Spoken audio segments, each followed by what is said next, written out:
नमस्कार दोस्तों, मैं कपिल राजपूत और आप सुन रहे हैं हिंदी ऑडियो बुक सकारात्मक सोच की शक्ति और जिसके लेखक हैं Norman Vincent Peale. Chapter number 15, लोकप्रिय कैसे बने। हमें यह मान लेना चाहिए कि हम चाहते हैं कि लोग हमें पसंद करें। आप किसी के मुंह से यह सुन सकते हैं, मुझे फर्क नहीं पड़ता कि लोग मुझे पसंद करते हैं या नहीं, परंतु जब कोई ऐसा कहता है तो आपको यह समझ लेना चाहिए कि वह दरअसल सच नहीं बोल रहा है। मनोवैज्ञानिक विलियम जेम्स ने कहा है, मानव स्वभाव की गहनतम आकांक्षा है सराहे जाने की इच्छा, पसंद किए जाने की आकांक्षा, दूसरों का सम्मान हासिल करने की इच्छा, लोगों द्वारा चाहे जाने की इच्छा हम सबकी मूलभूत इच्छा है। हाई स्कूल के विद्यार्थियों से एक सर्वे में यह सवाल पूछा गया, आप लोगों की सबसे प्रबल इच्छा क्या है? अधिकांश विद्यार्थियों का कहना था कि वे लोकप्रिय बनना चाहते थे। यही वयस्क और अधिक उम्र के लोग भी चाहते हैं। इसमें कोई संदेह नहीं कि हर आदमी यही चाहता है कि लोग उसे पसंद करें, उसका सम्मान करें और उसे स्नेह दें। लोकप्रियता की कला में निपुण होने के लिए कलाहीन बने। अगर आप जानबूझकर लोकप्रियता का पीछा करेंगे तो इस बात की संभावना प्रबल है कि आप इसे हासिल नहीं कर पाएंगे, परंतु उस तरह के दुर्लभ व्यक्ति बन जाएं जिनके बारे में लोग कहते हैं उसमें निश्चित रूप से कुछ बात तो है, और आप विश्वास कर सकते हैं कि लोग आपको पसंद करने लगे हैं और आप सही राह पर जा रहे हैं। बहरहाल मैं आपको चेतावनी दे दूं कि लोकप्रियता की आपकी उपलब्धियों के बावजूद हर कोई आपको पसंद नहीं करेगा। मानवीय स्वभाव में एक अजीब सा पेंच होता है जिसके द्वारा कुछ लोग बस यूं ही आपको पसंद नहीं करेंगे। जैसा ऑक्सफोर्ड की दीवार पर 4 पंक्तियों में बताया गया है, मैं आपको पसंद नहीं करता डॉक्टर फेल। इसका कारण मैं आपको नहीं बता सकता, परंतु मैं इस बात को अच्छी तरह से जानता हूं, मैं आपको पसंद नहीं करता डॉक्टर फेल। यह कविता बहुत सूक्ष्म भाव लिए हुए है।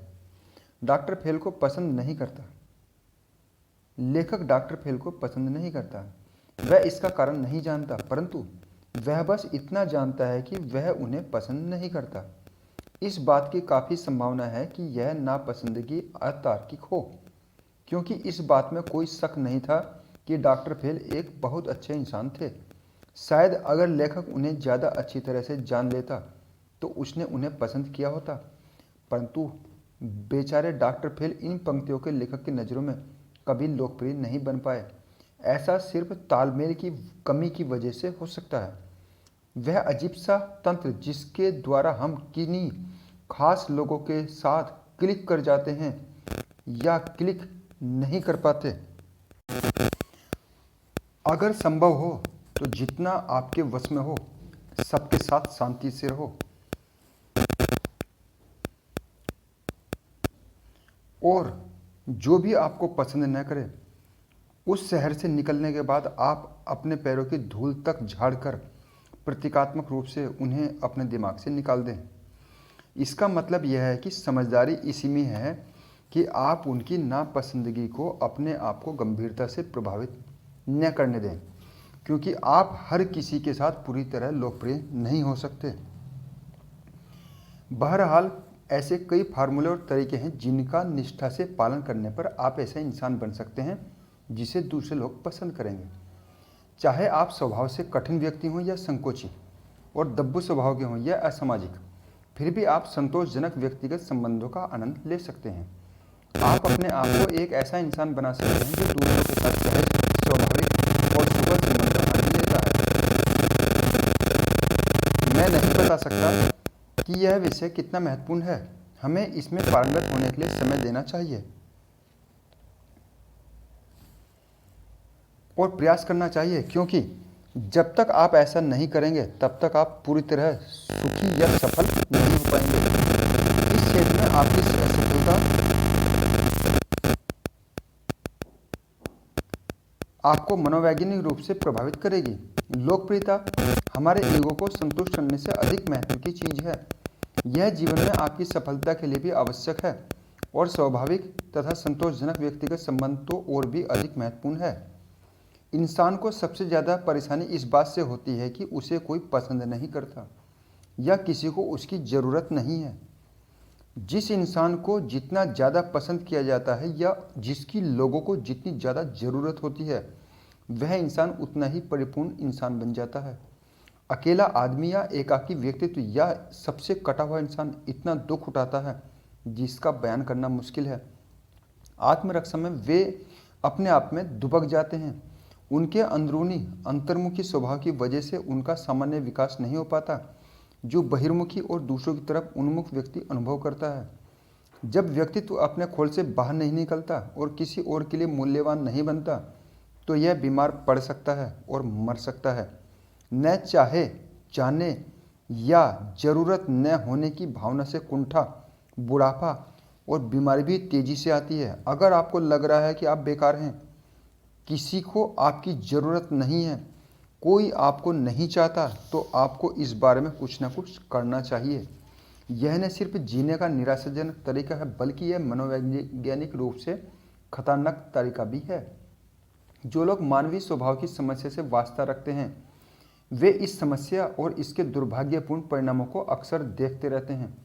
उदाहरण के तौर पर रोटरी क्लब के लंच में शहर के 2 डॉक्टर मेरी टेबल पर बैठे थे। उनमें से एक बुजुर्ग था जो कई साल पहले रिटायर हो चुका था और दूसरा शहर का सबसे लोकप्रिय युवा डॉक्टर था।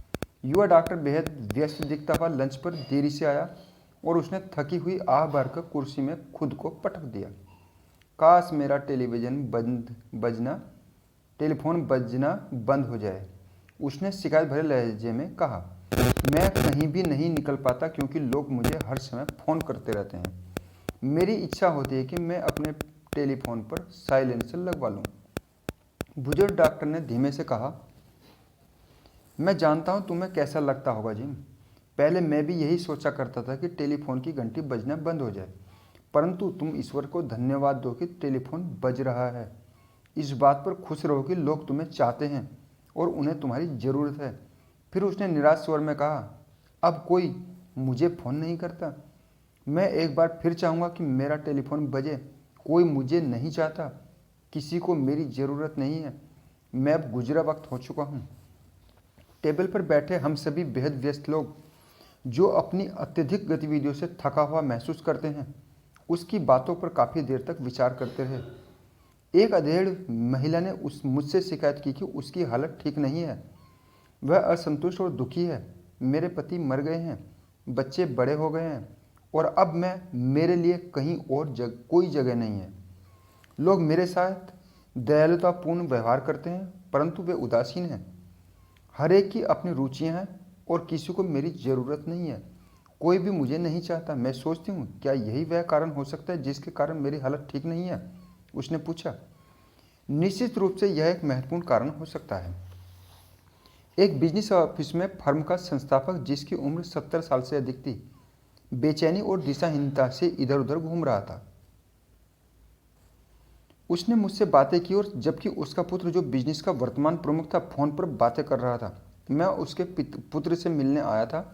बुजुर्ग आदमी ने निराशा से कहा, आप इस विषय पर पुस्तक क्यों नहीं लिखते हैं कि किस तरह रिटायर होना चाहिए? मैं यही जानना चाहता हूँ। मैंने सोचा कि काम के बोझ का हटना बहुत ही बढ़िया अनुभव रहेगा, उसने आगे कहा, परंतु अब मुझे लगता है कि कोई भी मेरी किसी भी बात में रुचि नहीं लेता। पहले मुझे लगता था कि मैं एक लोकप्रिय व्यक्ति हूँ, परंतु अब मैं जब यहाँ आकर बैठता हूँ और ऑफिस में घूमता हूँ, तो हर कोई हेलो कहकर मुझे भूल जाता है। उन्हें इस बात से फर्क नहीं पड़ता कि मैं आया हूँ या नहीं आया। मेरा पुत्र बिजनेस चला रहा है और वह इसे अच्छी तरह से चला रहा है, परंतु उसने अंत में निराशा से कहा, मैं यह सोचना चाहूँगा कि उन्हें मेरी थोड़ी बहुत ज़रूरत है। लोग इस जीवन के सबसे दुखद और करुण अनुभव में से अपने से एक से पीड़ित हैं। उनकी मूलभूत इच्छा है कि कोई उन्हें चाहे और उनकी यह इच्छा पूरी नहीं हो पा रही है। वे चाहते हैं कि लोग उनकी सराहना करें। व्यक्तित्व सम्मान के लिए लालायित रहता है, परंतु ऐसा नहीं है कि यह स्थिति सिर्फ रिटायरमेंट के बाद ही आती है। 21 साल की एक लड़की ने मुझे बताया कि बचपन से ही उसे कोई पसंद नहीं करता था। उसे किसी ने इस बात का आभास करा दिया था कि वह एक अनचाही बच्ची है। यह गंभीर विचार उसके अवचेतन में अंदर तक प्रवेश कर गया और इससे उनमें हीनता और आत्म अवमूल्यन की गहरी भावना आ गई। इससे वह संकोची और पीछे रहने वाली बन गई और अपने आप में सिमट गई। वह अकेली और दुखी रहने लगी और दरअसल वह एक ऐसा व्यक्तित्व थी जिसका विकास कम हुआ था। उसकी स्थिति का इलाज था आध्यात्मिक रूप से उसके जीवन को नए सिरे से बनाना, खास तौर पर उसके चिंतन को, जिस प्रक्रिया ने कुछ समय में उसे एक लोकप्रिय व्यक्ति बना दिया क्योंकि उसका व्यक्तित्व नकारात्मक भावना से मुक्त हो गया था। अनगिनत अन्य लोग जो गहरे अवचेतन मनोवैज्ञानिक द्वंद्व के विशेष शिकार नहीं है, वे भी लोकप्रिय होने की कला में निपुण नहीं हो पाते। वे बहुत कोशिश करते हैं, वे अति तक कर जाते हैं, अक्सर इस तरह का अभिनय करते हैं जिसे वे सचमुच पसंद नहीं करते, परंतु इसका प्रयोग वे केवल इसलिए करते हैं क्योंकि उनमें यह प्रबल इच्छा होती है कि लोग उन्हें पसंद करें। हर कहीं आज कोई आपको एक ऐसे लोग दिख जाएंगे जो लोकप्रियता की अत्यधिक इच्छा के कारण सतही तौर पर अभिनय कर रहे हैं। तथ्य यह है ही कि लोकप्रियता कुछ आसान, सहज और सामान्य और आसानी से की जाने वाली तकनीकों से हासिल हो सकती है। इनका मन लगाकर अभ्यास करें और आप एक लोकप्रिय व्यक्ति बन जाएंगे। पहली बात तो यह है कि आप आरामदेह व्यक्ति बने, यानी ऐसे व्यक्ति जिसके साथ लोग तनाव मुक्त रह सकें। कई लोगों के बारे में कहा जाता है आप उनके करीब नहीं आ सकते, यानी कि कोई अवरोध रहता है जिसे आप पार नहीं कर सकते। आरामदेह व्यक्ति हर चीज़ को आराम से लेता है और स्वाभाविक रहता है। उसका अंदाज सुखद, दयालुतापूर्ण और परोपकारी होता है। उसके साथ रहना पुराने कोट या पुराने जूते या पुराने कोट को पहनने की तरह होता है, जिससे आप आरामदेह होते हैं। कठोर, संकोची, गैर जिम्मेदार व्यक्ति समूह में घुलने नहीं पाता। वह हमेशा इससे थोड़ा बाहर बना रहता है। आप कभी यह ठीक ठीक नहीं जान पाते कि उसे कैसे लिया जाए या वह किस तरह प्रतिक्रिया करेगा। आप उसके साथ आराम से नहीं रह पाते। कुछ युवा एक 17 साल के लड़के के बारे में बात कर रहे थे जिसे वे बहुत पसंद करते थे। उसके बारे में उन्होंने कहा, उसके साथ रहना अच्छा लगता है, वह सहज रहता है, उसके साथ आरामदायक अनुभव होता है। स्वाभाविक रहने का गुण विकसित करना बहुत महत्वपूर्ण है। आमतौर पर इस तरह का व्यक्ति बड़े दिल का व्यक्ति होता है। छोटे लोग इस बारे में बहुत चिंतित रहते हैं कि आप उनके साथ कैसा बर्ताव करते हैं। वे अपने पद या अपने स्थान के बारे में ईर्ष्यालु होते हैं। वे अपने अधिकार के बारे में बिल्कुल अड़ जाते हैं। वे कठोर होते हैं और जल्दी ही चिढ़ जाते हैं। इन सच्चाइयों का एक अद्भुत उदाहरण है अमेरिका के पूर्व पोस्टमास्टर जनरल जेम्स ए फार्ले। मैं कई साल पहले मिस्टर फार्ले से पहली बार मिला था। महीनों बाद मैं उनसे एक जनसमूह में मिला। उन्होंने मुझसे नाम से बुलाया। इंसान होने के कारण मैं इस बात को कभी नहीं भूला और यह भी एक कारण है कि मैं हमेशा मिस्टर फार्ले को पसंद करता था। एक रोचक उदाहरण इस व्यक्ति का रहस्य बताता है कि जो इस बात का विशेषज्ञ था कि लोगों के बीच लोकप्रिय कैसे बना जाए। मुझे मिस्टर फार्ले और 2 अन्य लेखकों के साथ फिलाडेल्फिया में पुस्तक और लेखक लंच में बोलना था। मैंने दरअसल वह दृश्य नहीं देखा जिसका मैं वर्णन करने जा रहा हूँ क्योंकि मैं देर से पहुँचा था, परंतु मेरे प्रकाशक ने इसे देखा था। इस लंच के वक्ता होटल के कॉरिडोर में इकट्ठे जा रहे थे कि तभी एक अश्वेत नौकरानी के पास से गुजरे जो वहाँ पर एक गाड़ी लिए खड़ी थी। गाड़ी में चादर, टॉवेल और अन्य सामान था जिसे वह कमरों में ले जा रही थी। वह इस समूह के लोगों की तरफ कोई ध्यान नहीं दे रही थी जो उसकी गाड़ी में बचने के लिए एक तरफ हो गए। मिस्टर फार्ले उसके पास गए, अपना हाथ बढ़ाया और कहा, हेलो, आप कैसी हैं? मैं जिम फार्ले हूँ। आपका नाम क्या है? आपसे मिलकर खुशी हुई। जब समूह हाल में आगे की तरफ बढ़ गया तो मेरे प्रकाशक ने उस लड़की की तरफ देखा। लड़की का मुंह आश्चर्य से खुला हुआ था और उसके चेहरे पर एक सुंदर सी मुस्कुराहट थी। यह एक बहुत अच्छा उदाहरण है कि किस तरह कोई आरामदेह, बहिर्मुखी और घमंड न रखने वाला व्यक्ति व्यक्तिगत संबंधों में सफल हो सकता है। एक विश्वविद्यालय के मनोविज्ञान विभाग ने उन व्यक्तित्व के गुणों का विश्लेषण करवाया जिसके द्वारा लोगों को पसंद या नापसंद किया जाता था। 100 गुणों का वैज्ञानिक विश्लेषण किया गया और यह रिपोर्ट किया गया कि पसंद किए जाने के लिए किसी व्यक्ति में 46 अच्छे गुण होने चाहिए। यह जानना थोड़ा निराशाजनक है कि लोकप्रिय होने के लिए आप में इतनी बड़ी संख्या में गुण होना चाहिए। ईसाई धर्म बहरहाल वह मूलभूत गुण सिखाता है कि जो लोकप्रिय बनने में आपकी बहुत मदद करेगा। यह गुण है लोगों में गंभीरता और ईमानदारी से सच्ची रुचि लेना और लोगों के प्रति प्रेम। शायद अगर आप इस मूलभूत गुण को विकसित करेंगे तो बाकी गुण अपने आप विकसित हो जाएंगे। अगर आप आरामदेह प्रकार के व्यक्ति नहीं हैं तो मैं सुझाव देता हूं कि आप अपने व्यक्तित्व का अध्ययन करें। आपका लक्ष्य अपने अंदर उपस्थित तनाव के चेतन और अवचेतन तत्वों को बाहर निकालना होना चाहिए। यह मत सोचिए कि लोग आपको इसलिए पसंद नहीं करते क्योंकि उसमें कोई गड़बड़ी है। इसके बजाय यह सोचिए कि गड़बड़ी आपके भीतर है और इसे खोजने तथा समाप्त करने का संकल्प कीजिए। इसमें आत्मिक ईमानदारी की जरूरत होगी और हो सकता है कि इसमें व्यक्तित्व विशेषज्ञों की सहायता भी लेनी पड़े। आपके व्यक्तित्व में यह तथाकथित खुरदुरे तत्व वे गुण हो सकते हैं जिन्हें आपने वर्षों तक इकट्ठा किया है। शायद आपने उन्हें सुरक्षात्मक रूप से लिया हो या वे उन नजरियों का परिणाम भी हो सकते हैं जिन्हें आपने कम उम्र में विकसित किया जाए होगा। चाहे उनका उद्गम कहीं भी हो, उन्हें बाहर निकाला जा सकता है। इसके लिए आपको स्वयं का वैज्ञानिक अध्ययन करना होगा और परिवर्तन की आवश्यकता को पहचानना होगा, जिसके बाद व्यक्तित्व के पुनर्वास की प्रक्रिया आरंभ होगी। एक व्यक्ति हमारे क्लिनिक में आया और उसने व्यक्तिगत संबंधों के समस्या के बारे में हमसे मदद मांगी। वह लगभग 35 वर्ष का था और वह इस किस्म का व्यक्ति था कि आप उसकी 3 बार नहीं देखोगे तो कम से कम 2 बार तो जरूर देखेंगे। वह इतना आकर्षक और प्रभावशाली दिख रहा था कि यह यकीन करना मुश्किल था कि उसे लोग नापसंद करते होंगे, परंतु उसने कई घटनाएं सुनाते हुए बताया कि उसकी परिस्थितियां कितनी दुखद हैं और वह मानवीय संबंधों में कितनी बुरी तरह से असफल हो रहा है। मैं सर्वश्रेष्ठ करने की कोशिश करता हूं, परंतु उसने बताया, मैं लोकप्रियता और लोगों के साथ सुखद संबंध बनाने के सभी सिखाए गए नियमों को अमल में ले आता हूं, परंतु मेरे प्रयास में मैं कभी सफल नहीं हुआ। लोग जाने क्यों मुझे पसंद नहीं करते हैं, और इससे भी बड़ी बात यह है कि मुझे इस बात का एहसास हो जाता है। उसके साथ बात करने के बाद समस्या को समझना कठिन नहीं था। उसके बोलने के तरीके और उसके हाव भाव से यह साफ लगता था कि वह लगातार आलोचनात्मक रवैया रखता था, जो हालांकि थोड़ा छुपा हुआ था परंतु फिर भी दिख जाता था। उसमें अपने होठों को भींचने की भी अनाकर्षक आदत थी, जिससे दूसरों के लिए निंदा प्रकट होती थी, जैसे वह अपने आप को दूसरे व्यक्तियों से सुपीरियर समझता हो और उनके प्रति तिरस्कार का भाव रखता हो। दरअसल उसके साथ सुपीरियरिटी का नजरिया स्पष्ट दिख जाता था।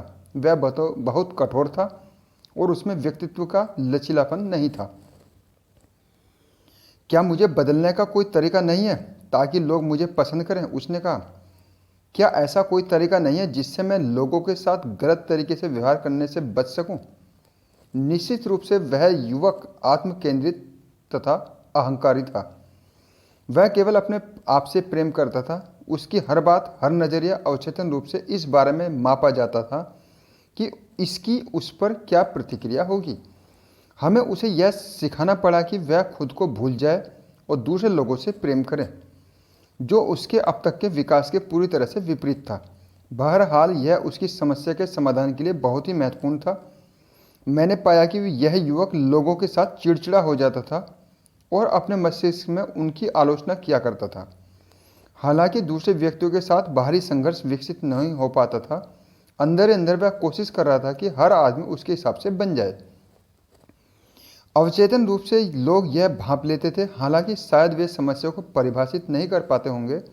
उनके मस्तिष्क में उसकी ओर कई अवरोध खड़े हो जाते थे। चूंकि वह अपने विचारों में दूसरों के प्रति तिरस्कार के भाव रखता था, इसका परिणाम यह होता था कि वह अपने व्यक्तिगत नजरिए में भी उनके प्रति इतनी गर्मजोशी नहीं रख पाता था। वह पर्याप्त विनम्र था और इस बात का ध्यान रखता था कि वह असभ्य या बदतमीज न बन जाए, परंतु लोग अवचेतन रूप से उसमें ठंडक का अनुभव करते थे, इसलिए वे उसे पसंद नहीं करते थे जिसके बारे में वह शिकायत करता था। वे ऐसा इसलिए करते थे क्योंकि उसके अपने मन में वह उन्हें पसंद नहीं करता था। वह अपने आप से ज़रूरत से ज़्यादा प्रेम करता था और अपने आत्म स्वाभिमान को बनाने के लिए वह दूसरों को नापसंद करता था। वह आत्म प्रेम से पीड़ित था, जिसकी दवा है दूसरों से प्रेम करना। जब हमने उसकी समस्या उसे बताई तो वह आश्चर्य और दुविधा में से भर गया, परंतु वह गंभीर था और वह सचमुच इसका इलाज करवाना चाहता था। उसने आत्म प्रेम के बजाय दूसरों से प्रति प्रेम विकसित करने की सुझाई गई तकनीकों का अभ्यास किया। ऐसा करने के लिए कुछ मूलभूत परिवर्तनों की आवश्यकता पड़ी, परंतु वह ऐसा करने में सफल हो गया।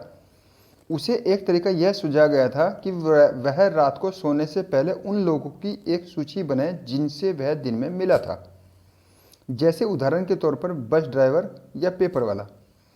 उसे मानसिक रूप से हर व्यक्ति की तस्वीर बनाना थी जिसका नाम उस सूची में आया हो, और जब वह अपने सामने हर चेहरे को देखे तो उसे हर एक के बारे में कोई ना कोई दयालुता का विचार सोचना था।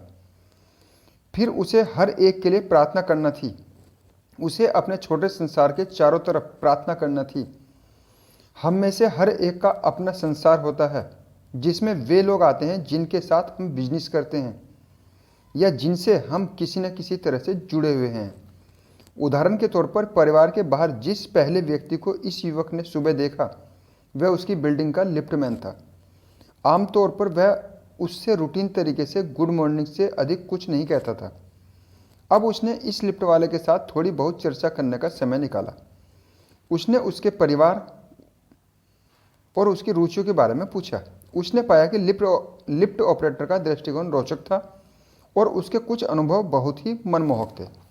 वह उस व्यक्ति में नए जीवन मूल्य देखने लगा, जिसे पहले वह मशीनी रोबोट मानता था जो लिफ्ट को ऊपर से नीचे और नीचे से ऊपर ले जाया करता था।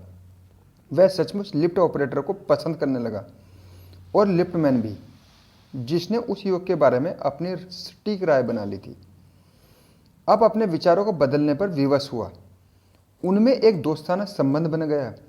इस तरह प्रक्रिया एक से दूसरे व्यक्ति तक चलती गई। एक दिन युवक ने मुझसे पूछा, मैंने पाया है कि दुनिया रोचक लोगों से भरी हुई है। मुझे पहले कभी इसका एहसास नहीं हुआ।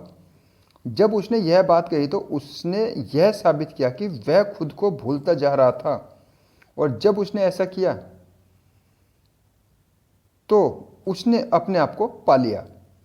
अपने आप को खोने के द्वारा उसने अपने आप को पा लिया और साथ ही बहुत सारे नए दोस्त भी पा लिए। लोग उसे पसंद करने लगे।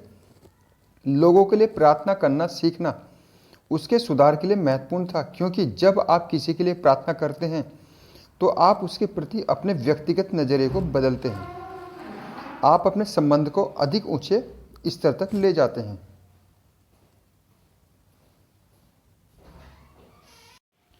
जब आपकी सर्वश्रेष्ठ भावना दूसरे व्यक्ति की ओर प्रभावित होती है तो दूसरे व्यक्ति की सर्वश्रेष्ठ भावना आपकी ओर प्रभावित होती है।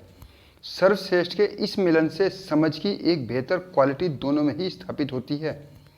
मूल रूप से जब आप लोगों को पसंद करने लगते हैं तो लोग भी आपको पसंद करने लगते हैं।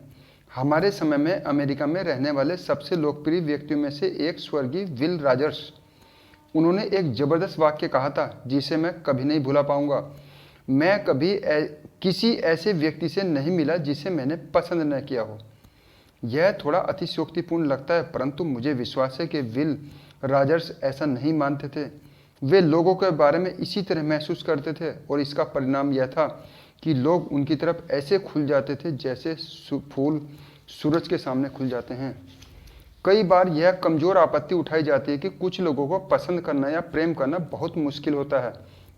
मान लिया कि कई लोगों को पसंद करना ज़्यादा आसान होता है, परंतु अगर हम किसी व्यक्ति को जानने का गंभीर प्रयास करें तो हमें हर व्यक्ति में ऐसे गुण मिल जाएंगे जो प्रशंसनीय होंगे या पसंद करने लायक होंगे। एक आदमी के पास यह समस्या थी कि वह उन लोगों के प्रति चिढ़ की भावनाओं को जीतना चाहता था जिसके साथ वह जुड़ा हुआ था। कई लोगों को वह बुरी तरह नापसंद करता था, उनसे वह बुरी तरह चिढ़ता था, परंतु उसने इन भावनाओं को जीत लिया उसने बस हर व्यक्ति के बारे में ऐसे गुणों की सूची बनाई जिनकी प्रशंसा की जा सकती थी। हर दिन वह इस सूची में कुछ न कुछ जोड़ने की कोशिश करता था। उसे यह जानकर आश्चर्य हुआ कि जिन लोगों के बारे में वह सोचता था कि वह उन्हें पसंद नहीं करता था, उनमें कई सुखद गुण थे। दरअसल एक बार उनके आकर्षक गुणों के बारे में सजग होने के बाद वह यह नहीं समझ पा रहा था कि वह उन्हें क्यों नापसंद करता था। जाहिर है कि जब वह दूसरों के बारे में यह खोज रहा था तो वे भी उसमें नए और पसंद किए जाने वाले गुणों को देख रहे थे। अगर आप जीवन में इस बिंदु तक संतोषजनक मानवीय संबंध स्थापित किए बिना पहुंच गए हों तो यह न मान लें कि आप इसे बदल नहीं सकते, परंतु समस्या को सुलझाने के लिए आपको बहुत निश्चित कदम अवश्य उठाने होंगे। आप बदल सकते हैं और लोकप्रिय व्यक्ति बन सकते हैं जिसे लोग पसंद करेंगे और जिसका सम्मान करेंगे, बशर्ते आप प्रयास करने के इच्छुक हों। मैं आपको याद दिला दूं, जैसा मैं अक्सर खुद को याद दिलाता रहता हूं, कि औसत आदमी की सबसे दुखद त्रासदियों में से एक यह प्रवृत्ति होती है कि हम जीवन भर अपनी गलतियों को आदर्श बनाने में गुजार देते हैं। हम एक गलती को विकसित करते हैं और इसे पालते पोसते हैं और इसे कभी नहीं बदलते। ग्रामोफोन के दोषपूर्ण रिकॉर्ड में फंसी हुई सुई की तरह यह उसी दिन उसी पुरानी धुन को बार बार बजाती रहती है। आपको सुई को उस दोषपूर्ण स्थान से निकालना होगा। इसके बाद वहाँ किसी तरह का शोर नहीं होगा, बल्कि सामंजस्यपूर्ण मधुर धुन होगी। मानवीय संबंधों में गलतियों को परिपूर्ण बनाने में अपने जीवन का और अधिक समय बर्बाद मत कीजिए। अपने जीवन का बाकी समय दोस्ती की अपनी महान क्षमताओं को परिपूर्ण बनाने में बिताएं, क्योंकि व्यक्तिगत संबंध सफल जीवन के लिए अत्यधिक महत्वपूर्ण हैं।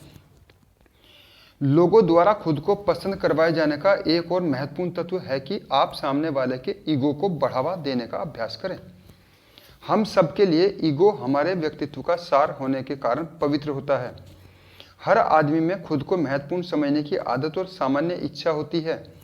अगर मैं आपके अहम को चोट पहुंचाता हूं तो हो सकता है कि आप उस समय उस बात में को हंसी में उड़ा दें, परंतु मैंने आपको गहरी चोट पहुंचाई है। दरअसल मैंने आपके प्रति असम्मान दर्शाया है, और हालांकि आप मेरे प्रति दयावान बनाए रखेंगे, परंतु जब तक कि आप आध्यात्मिक रूप से अत्यधिक विकसित नहीं होंगे, आप अंदर से मुझे ज़्यादा पसंद नहीं करेंगे।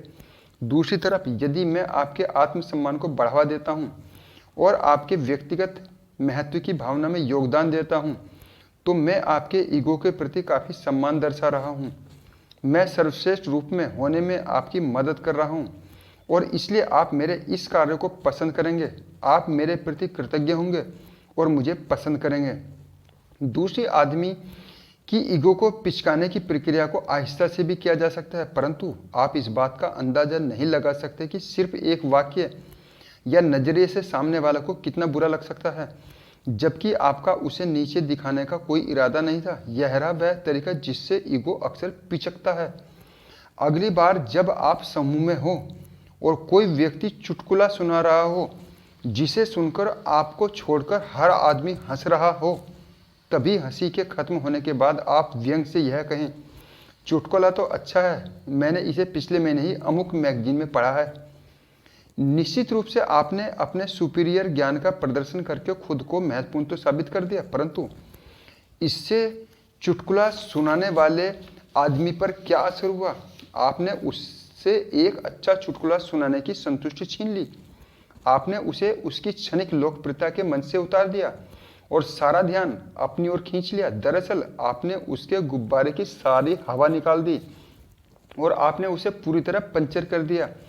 वह अपनी क्षणिक लोकप्रियता का आनंद ले रहा था, परंतु आपने उसे इससे दूर खींच लिया। आपने जो किया उसके लिए उस समूह का कोई आदमी पसंद नहीं करेगा, और निश्चित रूप से वह आदमी तो कतई नहीं करेगा जिसके चुटकुले का आपने सत्यानाश किया था। चाहे आपको चुटकुला पसंद आया हो या न आया हो, उसे सुनाने वाले और सुनने वाले को इसका आनंद लेने दें। याद रखें, वह थोड़ा संकोची और दब्बू किस्म का व्यक्ति हो सकता है। उसे इस तरह की लोकप्रियता और सराहना प्राप्त करके अच्छा महसूस होता है। लोगों के गुब्बारे में से हवा न निकालें, उसमें हवा भरें और वे आपसे प्रेम करेंगे। इस अध्याय को लिखते समय मैंने अपने पुराने और प्रिय मित्र डॉक्टर जॉनसन डब्ल्यू हाफमैन के साथ एक यात्रा का आनंद लिया, जो एक समय ओहियो वेस्लियन यूनिवर्सिटी के प्रेसिडेंट रह चुके हैं। जब मैं उनके साथ पैसाडेना में बैठा तो मैंने एक बार फिर महसूस किया कि यह महान व्यक्तित्व मेरे लिए हमेशा कितने मायने रखता था।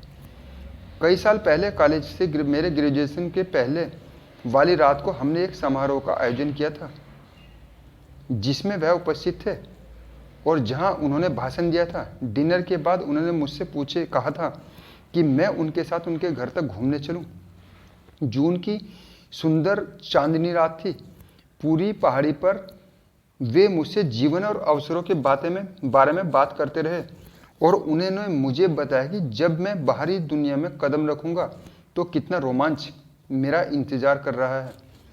जब हम उनके घर के सामने खड़े थे तो उन्होंने मेरे कंधे पर अपना हाथ रखा और कहा, नॉर्मन, मैंने हमेशा तुम्हें पसंद किया है। मुझे तुम में विश्वास है, तुम में महान संभावनाएं हैं। मुझे तुम पर हमेशा गर्व रहेगा। तुम में वह सब है जिससे तुम सफल हो सकते हो। जाहिर है उन्होंने मेरी क्षमता का अनुमान कुछ ज़्यादा ही लगा लिया था, परंतु निश्चित रूप से यह किसी इंसान को कम आंकने से बहुत बेहतर है। चूंकि यह जून का महीना था और ग्रेजुएशन की पहली वाली रात थी और मेरे दिल में रोमांच था, इसलिए मेरी भावनाएं बिल्कुल सतह के करीब थी और मैंने उन्हें आंसू के कोहरे के बीच से गुड नाइट कहा, जिन्हें छुपाने की मैंने कोशिश की। इस बात को कई साल हो चुके हैं, परंतु जून की उस रात को इतने साल पहले कही गई उनकी बात को या उनकी बात कहने के अंदाज को मैं कभी नहीं भूला। मैं इतने सालों तक उनसे प्रेम करता रहा। मैंने यह पाया कि उन्होंने इसी तरह की बातें कई और लड़कियों से भी कही थी जो अब बड़े हो गए हैं और वे भी उन्हें प्रेम करते हैं, क्योंकि उन्होंने उनके व्यक्तित्व का सम्मान किया था और उन्हें लगातार ऊपर उठाया था। वर्षों तक वे मुझे और दूसरे लोगों को हमारी छोटी छोटी उपलब्धियों पर बधाई देते रहे और उनकी प्रशंसा का एक शब्द हमारे लिए महत्व रखता था। कोई हैरानी नहीं कि युवकों का यह सम्मानित मार्गदर्शक हजारों लोगों के प्रेम और निष्ठा हासिल करने में कामयाब हुआ, जिसके जीवन को उन्होंने स्पर्श किया था। आप जिसकी भी बेहतर, अधिक दृढ़ और अधिक इच्छा इंसान बनने में मदद करेंगे, वह आपको आजीवन निष्ठा देगा।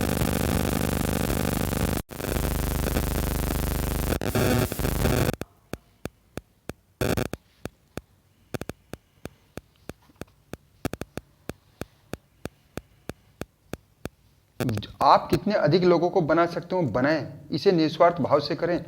इसे करें क्योंकि आप उन्हें पसंद करते हैं और इसलिए क्योंकि आप उनमें संभावनाएं देखते हैं। इसे अपनाएं और आपको दोस्तों की कभी कमी नहीं होगी।